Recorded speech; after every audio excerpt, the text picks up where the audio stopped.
મિત્રો લાઈક કરજો, કમેન્ટ કરજો. પ્રેમ છે ને એડિક્શન નો મંત્ર છે. પ્રેમ છે ને એ કોકના ઘરમાં ભડકા કરવા એને પ્રેમ નો કહેવાય, એ વેમ છે.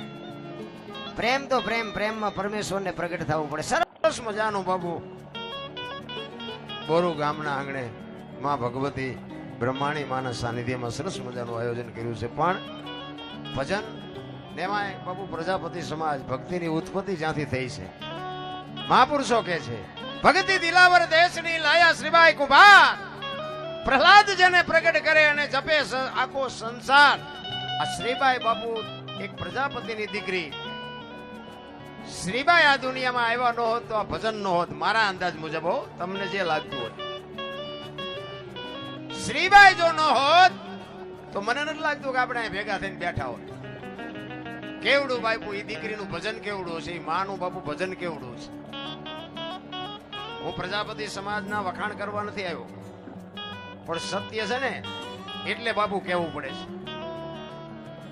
સતાધારમાં બાપુ શામજી બાપુ તમારા પ્રજાપતિ, વિચાર કરજો, સતાધારની ગાદીનો બાપુ જે એક ગાદીપતિ બનવું એટલે કેવડી મોટી વાત તમે માનો છો. શામજી બાપુની જયારે હયાતી હતી ને, સતાધારનો પાડો એમ નામ નથી પૂજાતો. પાડો એટલે હાવ કામ વગરનું જનાવર બાપુ. પાડા પીર થઈ ગયા, સંતનો પંજો કેવો અડ્યો હોય છે. ઈ સમાજ ઈ પાડો બાપુ મુંબઈના કતલખાને ગયા પછી પાછો આવે તો આ સાધુએ ભજન કેવું કર્યું છે. ઈ શામજી ભગત બાપુ સતાધારની ગાદીનો બાપુ મહંત જેને કહેવાય. અને કુંભના મેળામાં ભક્ત ભૂષણનો ઇલકાબ જેને બાપુ આપવો પડે. કોક દીક સતાધાર જાઓ તો બાપુ એના ફોટામાં એનો ઇલકાબ બાપુ લખ્યો છે, કોક દીક જોઈ લેજો. ગર્વ હોવો જોવે બાપુ. મારા સમાજમાં આવો મહાપુરુષ થયો એની ખુમારી હોવી જોવે. આ કાલ હવારની વાત, પીપળી સવારામ ભગત, તમે જોવો તો ખરા ભલામણા 50 થી 60 વર્ષની વાત. આપણા વડીલો બેઠા છે ને, વડીલો એમને તો કદાચ દર્શને કર્યા છે. આપણે હજારો વર્ષની વાત નથી કરી. આ કાલ હવારની વાત તમે જોવો તો ખરા કેવડું. નકર ઈ જતવાડ એટલે ઈ પીપળીનું જતવાડ કહેવાય. સવા બાપા ભજન કરીને ગયા ને, આજે બાપુ ઈ જ પીપળીને કહેવું પડે કે સવા ભગતનું પીપળી નામ ફેરવી નાખ્યું બાપુ આ હળાહળ કળિયુગમાં. શું ભલામણા ભજન તમે નું કરવાના હતા. પંઢરપુર ગોરો ભગત મહારાષ્ટ્ર, એક છોકરા ખૂંદી નાખે ભજનના ભગવાનના ભરોસે બાપુ. એક છોકરા ખૂંદાઈ જાય, મારી નાખે, અને પાછો અખિલ બ્રહ્માંડનો માલિક 2 વર્ષના છોકરા આવે, દેવા આવે, એનો શેડો કેવો ઉડ્યો છે. અરે શું બાપુ, હજી તમને મને મગજમાં બેઠું જ નથી. રામ ભજન કરો, પછી દુનિયા કહે છે ભજન કરો ભજન કરો, પણ કેમ કરવું ઈ તો કયો. ઊંધા માથે થવું કે છે બધા, સમજાતું કોઈને નથી. અને આની માટે સદગુરુ જોવે, સદગુરુ સિવાય કોઈને ન સમજાય. જિંદગી એવી જીવાય મારા રામ, મર્યા પછી જો 5 જણા હરકી રીતે રોવે નહીં તો એને જીવાય ન કહેવાય. અરે માણા જેવો માણા વિયો ગયો બાપુ. હબાકો આવે, આપણા ગામનો ન હોય, આપણી નાયતનો ન હોય, આપણે લેવા ન હોય, દેવા ન હોય, અને એને હબાકો આવે, એને જીવા કહેવાય. અરે હું તો અહીંયા સુધીની વાત કરું કે તમારા ઘરે તમે રાતે 2 વાગે આવો અને તમારી શેરીનું કૂતરું તમને જોઈને જો પૂંછડી ન પટપટાવો તો મરી જવાય ભલામણા. તમારું કૂતરું તમને નથી ઓળખતું, દુનિયા શું ઓળખે ભલામણા. અરે જીવો એવું જગત તમને યાદ કરે ભલામણા. બાકી સમજાય એવું નથી આ. અને સમજાણું એને હબાકા આવે. ગોળ બંગાળનો રાજા ગોપીચંદ ને 92 લાખ માળવાનો ધણી ભરતરી સાધુ બની ગયા, કારણ કે સમજાઈ ગયું. આપણને તો સાચું છે ખોટું છે, સાચું છે ખોટું, ત્યાં ફડાઈ ગયો, ફૂટી જાય, ગયા બહારના ભાવમાં. આ સમજાય એવી વાત જ નથી. નાની માટે ધણી જોવે, ધણી વિના નો સમજાય. અમે ક્યાંક બહાર જાય ને એટલે અમને ઘણા એમ કે હાલો હાલો બાપુ અમારા ઘરે પગલા પડાવવા, પગલા પડાવવા. અમે કઈક ભાઈ અમારા પગલા હું પાડવા કે સાધુ સંતોના પગલા. એ કે ના ના હાલો હાલો બાપુ હાલો. આપણે એમ થાય હાલો ને ભલે રાજી થાય જાય. ત્યાં જાય ચા પાણી બા પાણી પીને પછી એમને એમ થાય કે બાપુ ને આપણે આપણા ઘરે લાવ્યા. ઘરે જાય ને તો બૈરા હું કે અમારા બૈરા હું કે કે બહાર ઉભા રહેજો, પોતા કર્યા છે, પગલા પડશે. હવે આ બહાર મેં કીધું પગલા પડાવવા મથે છે, ઘરે મફત પડી તો પાડવા નથી દેતા. આમાં સમજવું શું, અમારું મગજ ક્યારેક ક્યારેક કામ કરતું બંધ થઈ જાય. પણ કહેવાનો મારો અર્થ ઈ છે કે સંભાળી લેવાના, બેયને સ્વીકારી લેવાના. પગલા પડાવે છે ને એ હાચા છે, અને ઓલા પગલા નથી પાડવા દેતા એ હાચા છે. કારણ કે આયા તમે અમે આ કોક દીક આવી ને એટલે એ બધું બરોબર છે. બાકી ઓલા એમ કે નથી પાડવા દેવા એટલે નો પાડવા દેવા, કારણ કે અમને રોજ રોટલા એ ખવડાવે એટલે એના સ્વીકારવું પડે. એમ સ્વીકારી લ્યો, જે છે ને જે પરિસ્થિતિ છે એને સ્વીકારી લ્યો, મજા આવશે જીવવાની. એટલા જ માટે સરસ મજાની બાપુ આયોજન કર્યું છે. તમને જ્યાં સુધી મોજ આવશે ને ત્યાં સુધી, કારણ કે મને કોઈ હોવા દેતું નથી, હું થાકતો નથી, થાકીશ પછી હું તમને મોઢું દેખાડવાનો નથી. હા, એટલે માં ભગવતીએ મને એટલી શક્તિ આપી છે કે મારા લાગેટ, આ મારા દયારામભાઈ મારા મિત્ર છે કડી, આ બાજુ ને ગમે ત્યાં પ્રોગ્રામ હોય, અમારા સગા છે અનિરુદ્ધ છે ને મોહબ્બત છે ને બધા આજુબાજુમાંથી મને આ બાજુ હોય એટલે મને કાયમ માટે સાંભળવા આવે, અને રોજ મારે લગભગ કોન્ટેક્ટ થાય. એટલે મને કે આજ ક્યાં છો, આજ ક્યાં છો એમ જ કરે. અને ક્યાંક ને ક્યાંક હોય, અમે હુતા એમ કોઈ દી કહેતા જ નથી, ઘરે હુતા છે એવું કહેતા જ નથી. એટલે માં શક્તિ આપે છે કહેવાનો મતલબ. અને જ્યાં સુધી ઈશ્વર શક્તિ આપે અને ગાણા ગાઈને 5 આત્માને મોજ આવતી હોય ત્યાં સુધી બસ મોજ લૂંટવાની છે, બાકી મરી જવાનું છે, વાત પાકી છે. એટલા જ માટે મહાપુરુષોએ વાણીમાં ઘણી બધી વાતો કરી છે. તમને જ્યાં સુધી મોજ આવશે ત્યાં સુધી આપણે આનંદ કરાવશું. એટલે એક સંત કહે છે, ભક્તિ કેવું દિલાવર દેશ ની લાયા શ્રીભાઈ કુમાર,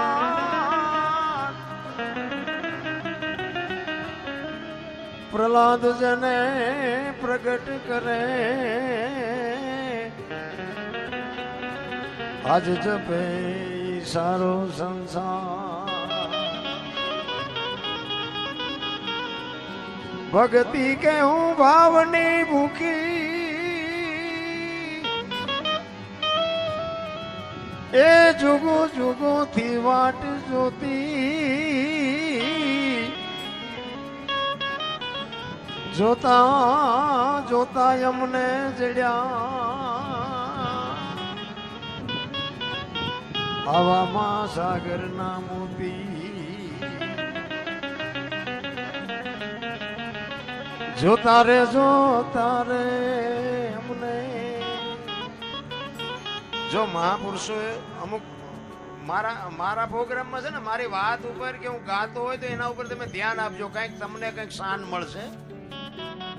આ હાવ ડીંગોડીંગ નથી. આ બીજા કલાકારો ઘોડે મારું એવું નથી. હમણાં કીધું ને કે મારા પ્રોગ્રામમાં બાપુ મા દીકરો, બાપ દીકરી, ભાઈ બહેન બધા બેસી શકે એવી જ મારી વાત છે. હું કોઈ જેવું તેવું, ઠીક છે હું જીવતો છું, મારી એ ભૂલ થઈ જતી હોય એવી વાત નથી, પણ મારે તો બને ત્યાં સુધી એક રાખવાની મારી ગણતરી છે. એટલે મારી વાત ઉપર અમુક ધ્યાન આપજો કે જોતા જોતા અમને મળ્યા મહાસાગરના મોતી. મોતી એટલે મોતીની એક ઉપમા મહાપુરુષોએ બહુ આપી છે. એક વાણી એમ કે છે, રતન સાગરમાં રતન નીપજે મહાસાગરમાં મોતી. એક વાણી એવું કે છે, વીજળીના ચમકારે મોતી પરોવી લ્યો પાનબાઈ. એક વાણી એવું કે છે, જોતા જોતા અમને મળ્યા મહાસાગરના મોતી. એક વાણી એવું કે છે કે જાડેજા ગુરુના દેશમાં માન સરોવર હંસલા બેઠા એની પાળ મોતી ચરે હવા હવા લાખના. એક વાણી એવું કે છે, ગુરુ ગમથી ગોતો ગગનમાં ક્યાં છે ગુપત ગંગા, દેખ્યા હોય તો કઈ બતાવો મોતી કેસા રંગા. આ મોતી શું છે આ સમજવા માટે જ બાપુ મથી છે. એમ નામ સમજાય એવી વાત નથી. આ ડોકમાં બાંધવાના મોતીની વાત નથી, કર્મની વાત કરી છે વાણીમાં. જોકે મને આમાં ટપા નથી પડતા, આ તો તમને કહું છું. કર્મની વાત લખી છે. કર્મ બધા કહે છે કે સારું કરો તો સારું થાય ને ખરાબ કરો તો ખરાબ થાય. ભક્તિ કરે એવડે દુખી છે, બૂસ મારે સુખી છે. લ્યો શું સમજવું કર્મની વાત બાપુ છે ને. દુનિયા ભલે વાતો કરતી હોય, મને ટપા નથી પડતા એની ના જ પાડું ને. ચોકીન ચટ વાત છે, ખોટું કરે એવડે સુખી છે. પછી ઘણા એમ કે કઈ શેડે ભોગવવું પડે, કાંઈ ભોગવવું નથી પડતું. આપણે ભાળવી એમ ફડાઈ ગયો, ફૂટે એમ ફૂટી જાય. લ્યો ઠે સુધી 50 લાખની ગાડીઓ લઈને ફરતા હોય 20-25 તોલા હોનું પહેર્યું હોય, રિવોલ્વર ટીંગાતી હોય ને હિલોળા કરીને આમ તમે જોવો તો આપણે ભાળો એમ વ્યા જાય, કાંઈ ભોગવવું નથી પડતું. એટલે આપણે કાંઈ ખોટું કરવું એવી મારી વાત નથી, પણ કહેવાનો મારો મિનિંગ આપણને બીક લાગે ખોટું કરતા કોઈનું, પણ આપણે કોકનું જોઈએ છે ને તો આપણે એમ થાય કે આ દુનિયાના નકરા મારા દીકરા બુસ જ મારે છે તોય ઠેઠ સુધી સુખી છે. તો કર્મની ગતિ શું હોઈ શકે? તમે નું રામ રામ રામ રામ ની માળા ફેરવી છે ને, સીતાજી રામ ને પૈણે આખી જિંદગીમાં હારો દી નો ઉગ્યો, શું કરમ છે? વિચારવા જેવું તો છે ભલામણા કઈ. દ્રૌપદીના ચીર લૂંટાતા ત્યાં કોણ નહોતું? કાળના જડબા ચાલીને ઉભા રાખે એવા પાંડવો હતા. એ દીકરીનો શું ગુનો હતો આખી દુનિયાને ખબર છે. શું એનું કરમ? રામ જેવા રામને જો 14 વર્ષ વનમાં આટા મારવા પડ્યા હોય તો એનું શું કરમ હશે? અખિલ બ્રહ્માંડ નો માલિક, આખું વિશ્વ જેને બનાવ્યું હોય એને ખબર ન હોય કૃષ્ણને કે આ હું બેહીશ તો ભીલ મને બાણ મારશે, એને ખબર ન હોય. આખી દુનિયા જેને બનાવી હોય એને અહીંયા આ બેહીશ તો ભીલ મને ઠપકારી મારશે, ન ખબર હોય. ભીલે મારી નાખ્યા, બોલો શું એનું શું કરમ હશે? એટલે આમાં કઈ ઊંડો ઉતરા જેવું નથી. બહુ વર્તમાનમાં જીવો, ભૂતકાળ ને ભવિષ્યકાળ ને જવા દો. ભૂતકાળ છે ને એ વયો ગયો, એ સમય છે પાછો આવવાનો નથી. આવવાનો છે ભવિષ્યકાળ છે, કેવો આવવાની ખબર નથી. આજ આપણે બ્રહ્માણી માના સાનિધ્યમાં સંતવાણીના પ્રોગ્રામમાં બેઠા છીએ. બસ આટલું યાદ રાખો, કાલની વાત કાલ. વર્તમાનમાં જીવો બસ. મારે આ કરવું છે ને આ કરવું છે ને છોકરો પરણાવો છે ને ધાબુ ફરવું છે ને પૂછડું કરું ઢોકળું કરું, બધું પડ્યું રે, કાંઈ થતું નથી. રામ એ તો માની કૃપા હોય તો થાય, બાકી જય ભગવાન કઈ સહેજ નહીં. રામ માણસ જન્મે ને 2 કિલો નો હોય, 60-80 વર્ષ જીવે ને મરી જાય ને શમશાનમાં લઈને હળગાવી નાખો, રખ્યા ભેળી કરીને જોખો એટલે 2-2.5 કિલો ત્યાં વચ્યા છે ઠેકડા મારવાનું. કાંઈ નથી ભલામણ વાતમાં, કોઈની માથે વજન છે જ નહીં. બધા લઈને ફરે છે, મેં કર્યું જાવ તાર લેતા જાજો ને બીજા વાપરશે. અરે મારા રામ કાંઈ છે નહીં, હળવા ફૂલ થઈ જાવ. બાપુ જીવે એવું ટાણું આવ્યું છે. આપણા ગઢે સારું કપડું નથી જોયું, 2 ટાઈમ સારો રોટલો નથી મળ્યો ભલામણ. અને એમાં તમારો સમાજ, અમને તો ખબર છે ઓલા માટલા ને ઓલે શું કહેવાય તાવડીઓ ને બધું માથે ગહાડીઓ બાંધી ત્યાં દેવા આવે. અને એમાં જે બાયું તો અહીંયા સોટે, જેટલા દી થયા ચેદુના એવા નતા. અમારા ઘરમાં માટલા ખૂટી રહ્યા ને ફલાણું થયું ને ટુકડું થયું. એ કુંભાર ને બાબુ જે બાયું ડકડકાવે. હવે 12 મહિને 5 કિલો 10 કિલો દાણા આપે, એમાં 12 મહિના સુધી વાહણ પૂરા પાડે. અને વાહણ તો તમે બધા બનાવ્યા હોય, આ વડીલો બેઠા હોય એને બનાવીને ખબર હોય. તમે જુઓ તો એ દુનિયામાંથી માટી ખોદી આવે ને ઘરમાં લઈ આવે ને ફળિયામ નાખે ને કાંકરા વીણે ને ખોદરા વીણે ને ખૂંદે ને એમાંથી બનાવે ને બાપુ તપાવે ને શું ભલા મને કેવડી મજૂરી કરી છે. આપણને આ વાત મગજમાં બેહેતી અત્યારે, કારણ કે અત્યારની આ પેઢી છે ને એ યારી આપણને એમ થાય કે એવી પાઈકી છે ને. ઠીક છે, ભગવાનની દયા હોય તો વાંધો ન આવે. અત્યારે તો આ ભણતર વધ્યા પછી મા બાપ ને રોટલા દેવાનું બંધ થયું. હું તો ગમે ત્યાં જાઉં ને મારી ભલામણી એક જ હોય કે મા બાપ ને હાચો, હાથ છોડીને કહું છું બધાને. અને આ બેનું ને ખાસ કહું, તમારા લગ્ન થઈ જાય ને પછી હાવ હારા છે ને એ જ તમારા મા બાપ છે, એને હાચવજો. એને પાણીના લોટાની જરૂર પડે, રોટલાની જરૂર પડે, એને હાચવજો. બાપુ જિંદગીમાં તમારી જો પેઢી મોળે પાકે તો હું ગુલામ થઈ જઉં તમારો. હારા દીકરા એમ નામ નહીં થાય. પછી ભગવાન હારો દીકરો દે, હારો દીકરો શું અહીંયા ગોડાઉન છે, મલપત કાઢી કાઢીને તમને દઈ દે. એ તો આપણે વાપવું પડે. કઈક સેવા કરી હોય ને એનું ફળ છે રામ. અને એના કાળજા ઠારજો, કારણ કે આ એક દી દે છે ને તમારો મારો બાપુ ગોઈઠો થવાનો છે, વ્રત થવાનો છે, તેથી તમારે મારે જરૂર પડવાની છે. કઈક આપણું વાવેલું હોય છે ને, આપણી પેઢી જોઈશે ને કે મારા બાપા મારા દાદાની સેવા કરતા હતા, તો જ આ તમારી પેઢી સેવા કરશે. બાકી તમે નહીં કરી હોય તો તમારી પ્રજા નથી કરવાની, પછી રોયે નથી મેળ પડવાનો. હું તો બહેનોને ખાસ કહું કે ઉદરમાં સંતાનનો વિકાસ થતો હોય ને જન્મ થયા પહેલા, રામાયણ કે ગીતાના 5-5 પાના વાંચજો. જો આપને ટેકો દેવું સંતાન ન થાય તો બાપુ તમારો મારી સાથીમાં ડામ દઈ દઉં. રામ એમ નામ હારા દીકરા ન થાય. ધરાવીને ધાન નો નીપજે, ઈ કોડવીને માડું ન હોય. જેળ જખરા જેવા દીકરા નીપજે, જેની જનેતા હોતલ હોય. હારી મા વગર કોઈ દી હારા દીકરા ન થઈ શકે.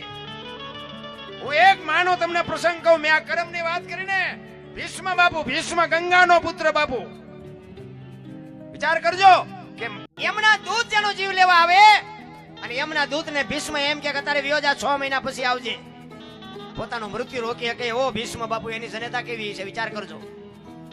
એને શેલે બાણની પથારીમાં હોવું પડ્યું, એનું કર્મ કેવું છે. કુરુક્ષેત્રના મેદાનમાં જ્યારે યુદ્ધનો નિર્ણય લેવાઈ ગયો કૌરવ પાંડવનો, આ પક્ષ આવીને ઉભા રહ્યા ને બે, કૌરવના પક્ષમાં ભીષ્મ પિતા છે અને પાંડવના પક્ષમાં કૃષ્ણ પરમાત્મા છે. કૃષ્ણ પરમાત્માને જોઈ અને ભીષ્મ કહે છે કૃષ્ણને કે કૃષ્ણ, તું જે પક્ષમાં હોય પક્ષ કોઈ દી હારે નહીં, પણ દુર્યોધનનું અનાજ મેં ખાધું છે એટલે મારે સેનાપતિ બન્યા વગર છૂટકો નથી. મને ખબર છે આમાં વિજય કોનો થવાનો છે, કેટલા મરવાના. બાપુ ત્રિકાળ જ્ઞાની હતો પણ યુદ્ધને રોકી ન શક્યો. તું જે પક્ષમાં હોય ની પક્ષ કોઈ દી હારે નહીં, એટલે કૃષ્ણ ભગવાન ના પાડે છે કે દાદા હું તો એક અર્જુનનો રથ હલાવનાર સારથી છું, મારે કઈ હથિયાર ઉપાડવાના નથી. આ તમારા ભાઈઓનો મામલો છે, તમારે આમાં તમારે જે કરવું એ કરો, હું કઈ નથી હથિયાર ઉપાડવાનો. અને ભીષ્મ મનોમન વિચાર કરે છે કે તું જો હથિયાર ન ઉપાડ તો આમાં કોની તાકાત છે કે મને કોઈ હરાવી શકે. બીક તારી એકની જ લાગે છે. અને હું દુનિયામાં એમ જ કહું, તમે બળુકા ગમે એટલા પણ એકાદાથી બીજો, નકર તમારું ગાડું ચારે ખાઈટમાં જાય ખબર નહીં રહે. એકાદાથી તો બીજો. કૃષ્ણ પરમાત્મા કહે છે કે ના દાદા હું હથિયાર નહીં ઉપાડું. ભીષ્મ કહે છે કે તું હથિયાર ન ઉપાડી એવું કોઈ દી બને નહીં. અને કૃષ્ણ પરમાત્માએ આમ પ્રતિજ્ઞા કરી કે કુરુક્ષેત્રના મેદાનમાં યુદ્ધ ગમે એવું જામ્યું હોય હું હથિયાર નહીં ઉપાડવા, સૂર્યની સાક્ષી હું તમારી સામે પ્રતિજ્ઞા કરું. અને એને પ્રતિજ્ઞા કરી અને ભીષ્મએ તરત જ પ્રતિજ્ઞા કરી. કૃષ્ણ પરમાત્મા કાન ખોલીને સાંભળી લ્યો, કુરુક્ષેત્રના મેદાનમાં તમને જો હું હથિયાર ન ઉપડાવું તો હું ભીષ્મ પિતા નહીં, લખી લ્યો કે લખવું હોય ને. હવે કૃષ્ણ પરમાત્માની જે પ્રતિજ્ઞા તોડાવે એ દીકરો કેવો હોય અને એ દીકરાનો જન્મ આપવા વાળી બાપુ જનેતા કેવી હોય. રાત્રિનો સમય છે, કૃષ્ણ પરમાત્મા વિચાર કરે છે કે દાદાની પ્રકૃતિ બદલાય ગઈ, કાલ શું નિર્ણય આવે કઈ કહેવાય નહીં. એ રાતે કુરુક્ષેત્રના મેદાનમાં વાયા હાથ રાખી અને કૃષ્ણ વિચાર કરે છે કાલનો નિર્ણય શું લેવો. એ મેદાનમાં રખડે છે ને, એમાં સફેદ વસ્ત્ર પહેરેલી એક માં દેખાણી કૃષ્ણ પરમાત્માને. અને કૃષ્ણને એમ થયું કોણ છે, ત્યાં જઈને કીધું કોણ છો માં. સફેદ વસ્ત્ર પહેરેલા જોગમાં અહીંયા બાપુ ઊભી થઈને કહે છે કે હું ગંગા છું, ભીષ્મની માં છું. માં તમે અટાણે અહીંયા? એ કે કાલ મારો દીકરો અહીં પડવાનો છે ને કાંટા ને કાંકરા નો વાગે ને એટલે વીણવા આવીશું. કૃષ્ણ પરમાત્માને ઘુમરે નાખી દીધા હોય કે દીકરો કે કાલ કોઈને રહેવા ન દઉં. માં કહે છે કે દીકરો અહીં પડવાનો છે, આમાં સાચું શું? એ રાતે કૃષ્ણ પરમાત્મા અર્જુનને જગાડીને કહે છે કે અર્જુન કાલ કુરુક્ષેત્રના મેદાનમાં તું લડવા માટે જા, તારી શિખંડીની આગેવાની રાખજે, તારી આગળ શિખંડી રાખજે. ત્યારે અર્જુન કહે શું અમે બંગડીયું પહેરી છે કે હું કહું એમ કહીને ભાઈ ઓલો દડે રમે એવું કરી નાખશે, કોઈને નહીં જીવવા દે. હું કહું એમ કર જીવવું હોય તો. એ હવારમાં બાપુ હામાં રથ આવીને ઉભા રહ્યા ને, ભરત નારાયણ કોર ગાડે ભલે ઉગ્યા ભાણ, ભાણલ તુહારા ભામણા જીન મરણ લગમાણ. ઈ રાખજે કસબ રાઉલ, જળાળ જળાળ કિરણો મીડો પાથરવા હામાં રથ આવ્યા. અને અર્જુન નો રથ આવ્યો અને ભીષ્મએ આમ નજર કરીને તો શિખંડીને આગળ જોયો ને હથિયાર મૂકી દીધા. કે આવા બાયલાઓને આગળ રાખીને મારી સામે લડવા તમે આવ્યા છો? આવા બાયલા સામે હું હથિયાર ઉપાડું? એ હથિયાર મૂક્યા ને તરત જ કૃષ્ણ પરમાત્માએ અર્જુનને કીધું કે અર્જુન માર માર.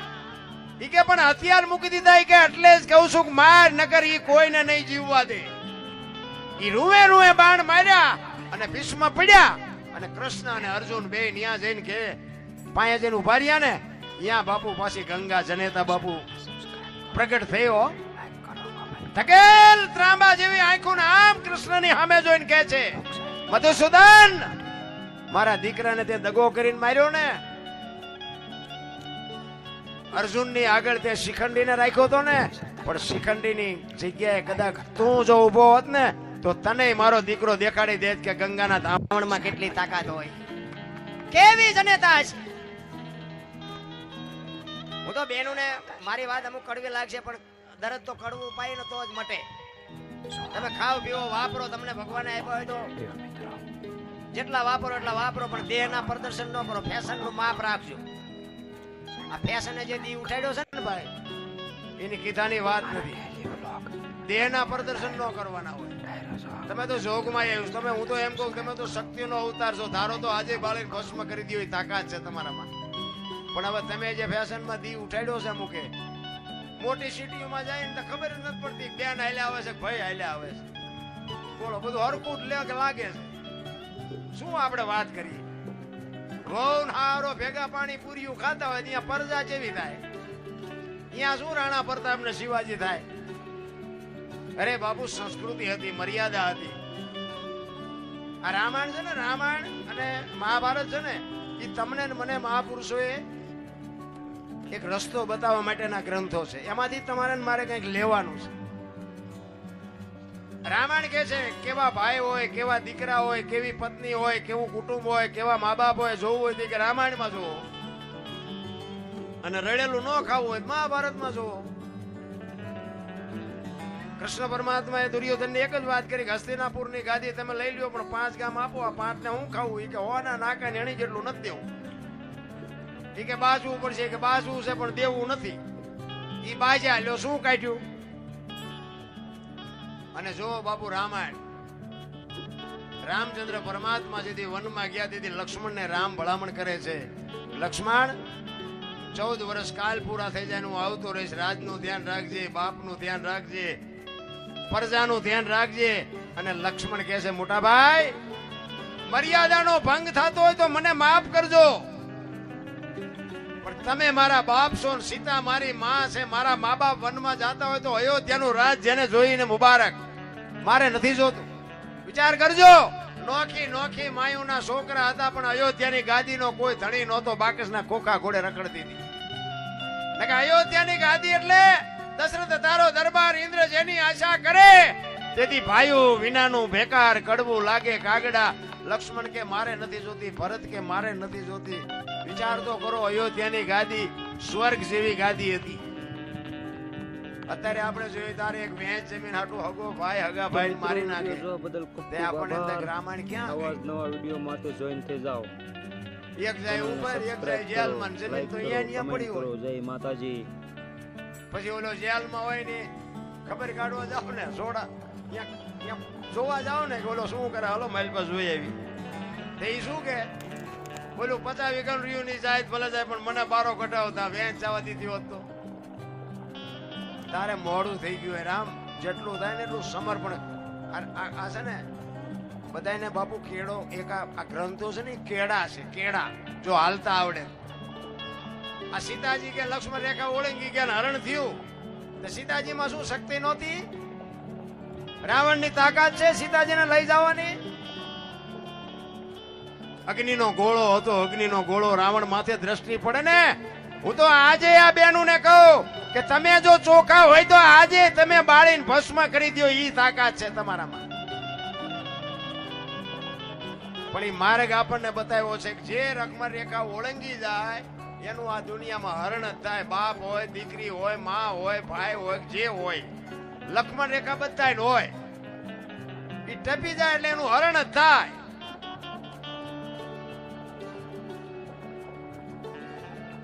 મર્યાદા જે માણસ મૂકી દે એનું આ દુનિયામાં બાપુ કાંઈ છે નહીં. એટલા જ માટે મહાપુરુષો તમને મને ઘણી બધી શાન કરી છે.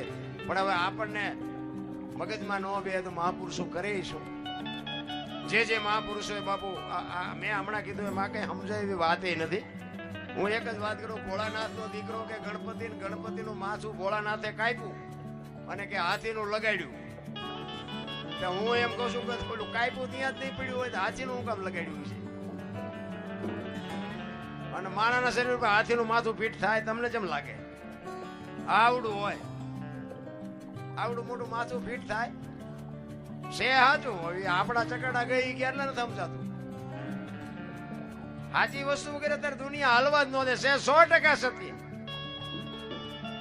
એક વાણી એવું કહે છે, પેલા મેં જન્મા પછી જન્મા બડા ભાઈ ધામધૂમથી મારા બાપા જન્મા ને પછી જન્મી મારી માં વાહ ભાંગી નાખે કે નહીં કો પેલા હું જન્મ્યો પછી મારા મોટા ભાઈ પછી મારા બાપા ને પછી મારી માં આવું હોય અમે કઈ જી હોય હવે તમને નો સમજાય તમારો પ્રશ્ન છે આના માટે સદગુરુ જોવે સદગુરુ વિના બાપુ સમજાય નહીં.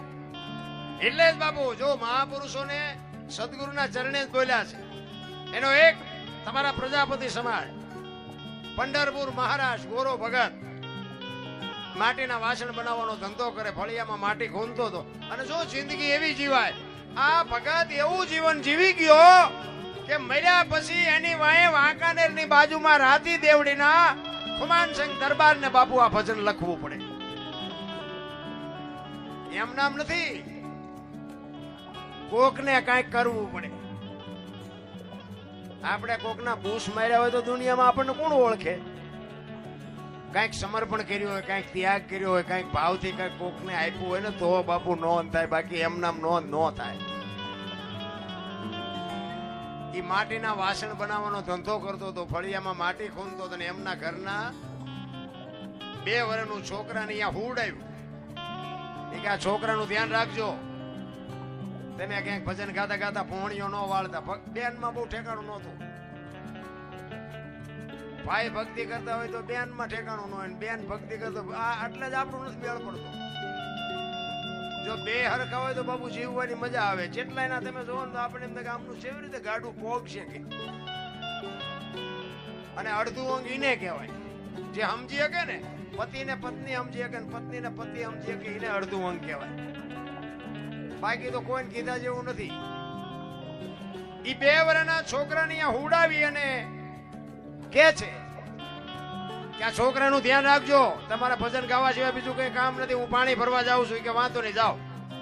ઈ પાણી ભરવા ગયા, છોકરું રડતું રડતું માટીમાં આવતું ના ભજન ગાતો ગાતો માટી ખૂંદતો હતો. છોકરું ખૂંદી નાખ્યું, છોકરું મરી ગયું. એને આમ જોયું કે હારું બહુ કરી, છોકરું મરી ગયું તો ઠીક છે, મારા બાઇકમાં નહીં હોય, પણ એ કે મારું બહેરું કપાતર છે, આવીને હમણાં મારી માથે ઝાડવા ઉગાડશે, મારીને મારા ઠાકરની લાજ જશે. એટલે પરમ કૃપાળુ પરમેશ્વરને અરજ કરે છે. કેવી અરજ કરે છે? ઘરવાળીએ ઘણું કીધું તું, તમે રાખજો બાળકનું ધ્યાન. ઈ માટી ખૂંદતા મારું ભૂલી હું તો ભજવા લાગ્યો ઈ ભગવાન. એવી બાપુ ભજનની બાપુ એક તાર લગાડી અને ઈશ્વર પાસે જે આરાધ કરે છે નાભીથી. હું તો કહું છું કે નાભીથી આજે બોલાવો ને તો આજે આવે. પણ આપણે તો હાંકડીમાં આવીને પછી હનુમાન ચાલીસા ચાલુ કરો તો હનુમાન થોડો આવતું હોય છે. કાયમ તમારો રિયાજ હોય તો આવે. આંકડીમાં આવો દી ને ખબર હોય બેટા મારા જિંદગીમાં નથી બોલ્યો શું અહીંયા મારે તારા કઈ આવવું નથી ભાઈ એકલો. પણ ગોરો બાપુ 24 કલાક ઈશ્વર હારે જેનો તાર અને ઈશ્વરને કહે છે હે મારા બાપ આ તારું નામ લેવામાં મારે વિઘન આવ્યું છે ને મારું બૈરું હમણાં મારી માથે ઝાડવા ઉગાડશે, મારી તારી બેયની લાજ જાય. એટલે કહે છે ઘરવાળીએ ઘણું કીધું તું, તમે રાખજો બાળકનું ધ્યાન. એ માટી ખૂંદતા મારું ભૂલી હું તો ભજવા લાગ્યો ઈ ભગવાન. એ એવું પગના તળિયે એ જી કચરો રે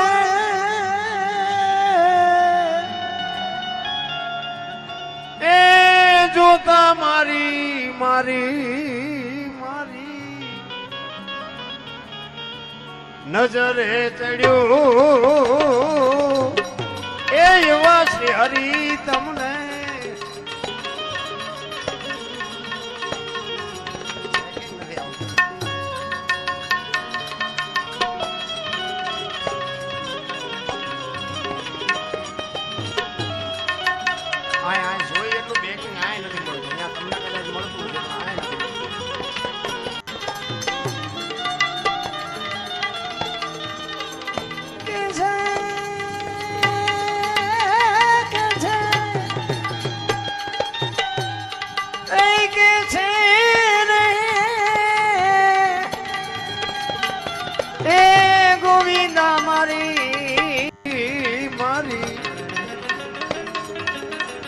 કોણ સરે ગતિ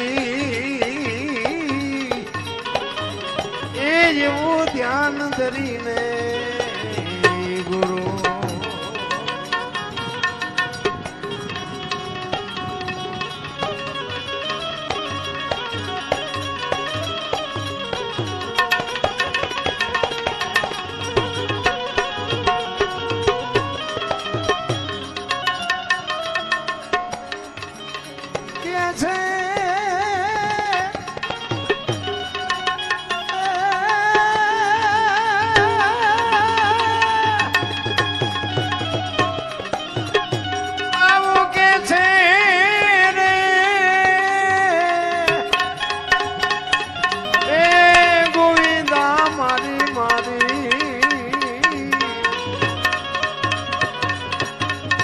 કોણ સરે ગતિ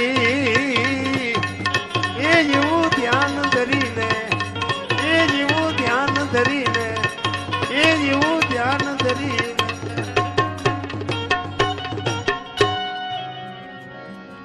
ભાંગેલ ભુજાયું એનું ભાંગેલ માથું ને ભાંગી ગયા બાળકના બે પગ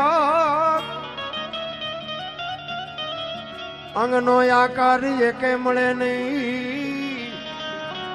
એના હાડકે હાડ કાયલા બાપુ ભૂકો કરી નાખ્યો માટી જેમ માટી જેવી માટી કરી નાખી કેટલો બાપુ ભજનમાં એ સ્થિર થઈ ગયો છે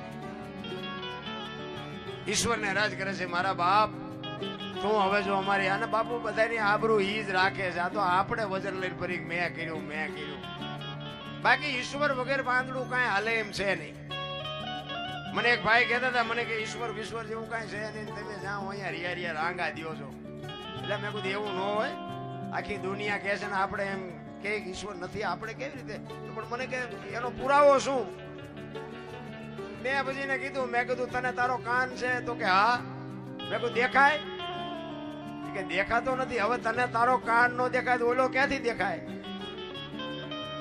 આંખ ને કાન ને જે ચાર આંગર નું સેટું છે ને બેટા એટલું જ સેટું છે તો શું કાળા ધોળા કરસ ને બધી એને ખબર છે પણ આ કાન છે એનો તને ભરોસો છે ને ઓલો છે એનો ભરોસો નથી એટલે જ મહાપુરુષો ગંગા સતીની વાણી કે છે 21,600 શ્વાસા જેને ગણવા એને ગણી જોજો 1 મિનિટના 15 1 કલાકના 900 12 કલાકના 10,824 કલાકના 21,600 થાય જેને ગણવા એને ગણી છૂટ આ છે સ્વર છે ને ઈ જ ઈશ્વર છે બાકી કોઈને મળ્યો જ નથી આટા મારતાય નહીં અને મળે તો મને ફોન કરજો કાંઈ છે ક્યાંય નથી વિશ્વ વ્યાપક નિરંજન નિરાકાર છે તલ મૂકે એટલી જગ્યા નથી કોઈને મળ્યો એ વાત ખોટી તમે મારું આખી દુનિયામાં કામ ન થતું હોય અને તમે મારું કરી નાખો એટલે સમજી લેવાનું કે આ મારો ભગવાન બાકી કોઈ ભગવાન આપણા જેવો છે જ નહીં પહેલી વાત હતી બધા આપણા જેવો ગોતે તેમાં નથી ભેગો થતો વિશ્વ વ્યાપક છે બાપ ગ્લાસમાં નાખો તો ગ્લાસ જેવો છે માટલામાં નાખો તો નિરંજન નિરાકાર આ બોલે બીજો નહીં પરમેશ્વર છે પોતે અકલ મઠા અવળા મથે બહાર જઈને ગોતે એટલે કીધું કે પાણ કે તું ભટકીશ નહીં મથી લે તારા અંતરમાં ઠીક કરીને બેસી જા પછી કરવું પડે નહીં કાંઈ હરિદ્વાર વાળા કે દ્વારકા જવું છે સોમનાથ વાળા કે પાવાગઢ જવું છે તો હાથ ઊંચા છે આ બધા જાત્રાઓમાં તો બધા જીયા છો અને હું ચેક તો આટા મારી આવ્યો પણ કાંઈ કોઈ ભાડ્યું ને કાંઈ જડ્યું હોય તો મને કોક કયો તો આપણા ગામની રામજી મંદિરની મૂર્તિ હોય ને એવી જ ન્યા હોય કોઈ રૂબરૂ વાત નથી કરતું છોકરાનો 10 મણ બાજરો ઓછો કરવો એના કરતા આયના દર્શન કરી આવી શું વાતો અને અહીંયા પૈસાના ઢગલા છે પૈસા આટું અહીંયા બાસે છે એવડા ઈ માને ને બાપને જોતું હોય કઈક દીવન બાપા અહીંયા કાંઈ ઘટતું નથી કોઈની જરૂર નથી બધે બાપુ પૈસાની દુકાનો ખોલી છે દુનિયા જોવા જેવી છે જોકે હું તો ખટારાનો ડ્રાઈવર હતો એક બે મારા મિત્ર મળ્યા હતા મને 3 વર્ષ મોર ભેગા થયા હતા એ આજ બનાય ભેગા થયા ખટારો હાંકતો તેદી ખટારાનો ડ્રાઈવર બાપુ એકેય રાજ્ય મારું જોયા વગીનું બાકી નથી વાતમાં કાંઈ છે નહીં આનંદ કરો મોજ કરો 140 રૂપિયા મારો પગાર હતો એટલે 240 એક મહિનો ખટારો હાંકું ને 240 રૂપિયા આપતા હતા અત્યારે છોકરા એક બજારમાં દાઢી કરવા જાય તો 500 ની નોટ સિવાય નથી જતા. ઈ સમયમાં બાપુ તમે વિચાર કરો કે અત્યારે શું ઘટે. ઈનો ઈ 240 નો હિસાબ મારો ને અત્યારે તમારો હિસાબ મારો તો તમને નથી લાગતું કે આપણે સ્વર્ગમાં જીવી છે? શું ઘટે કાંઈ? વાહન મકાન રૂપિયા લોટા હવામાં ઉડે વગર દોડે. આવા માંડવા તો પૈણા દીદી નથી નાખ્યા કોઈ અમારા માથે. આ એવા માંડવા જોવો તો ખરા, તો હજી રોવે જ છે. જેની પાસે જાવ ને એની પાસે બધા રોતા જ હોય છે. પૈસા ખૂટી રહ્યા, ધાબુ ભરવું હતું. બીજા પાસે જાવ કે ડૂબું વીણું દોવા નથી દેતું. બીજા પાસે જાવ કે છોકરાને વહુને વેવાઈ ચડી ગયા મોકલતા નથી. બીજા પાસે જાવ કે છોકરાને પોલીસ વાળા ગોતે છે કે જામીન ચડતા નથી. આપણને એમ થાય કે આપણે ક્યાં રોવ, આખી દુનિયા રોવે જ છે. હરીને મેળવવા દાસી જીવન રોવે, સવારામ રોવે, જબુમાં રોવે કે હે મારા નાથ તું જો અમને મળ નતો તો. હું એટલા જ માટે કહું છું, મને તો એમ થાય કે જાનવરોને જો ચિંતા છે કઈ જાનવરોને. કીડીથી માંડી હાથી સુધી બાપુ મારો નાથ બધાયના પેટ ભરે છે. તમને ને મને ભરોસો નથી. નકર આ તમે જો જાનવર હોય, જાનવર આપણા ઘોડે ભૂખ તરસ ચાટ તડકો બધું લાગે, પણ કોઈ દી બાપુ ઈ જાનવરનું તમે કોઈ દી કુટુંબ પાડ્યું? આ કાગડા ને કૂતરા ને ભેંસો ને ભૂંડડા ને આ બધા આપણી જેમ બચ્ચા હોય, આપણી જેમ